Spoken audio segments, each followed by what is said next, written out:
টানা 3 দিন পর আজ থেকে নিজ নিজ ইউনিটের দায়িত্বে ফিরছে পুলিশ। পুলিশ সদর দপ্তর থেকে নির্দেশনা দেওয়া হয়েছে বৃহস্পতিবার 8 আগস্ট সন্ধ্যার মধ্যে সব ইউনিটের সদস্যকে কাজে যোগদান করতে হবে।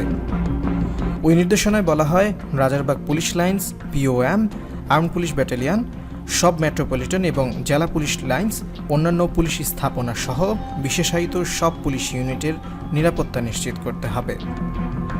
ফোর্সের শৃঙ্খলা ও চেইন অফ কমান্ড পুনরুদ্ধার এবং পুনঃপ্রতিষ্ঠা করতে হবে।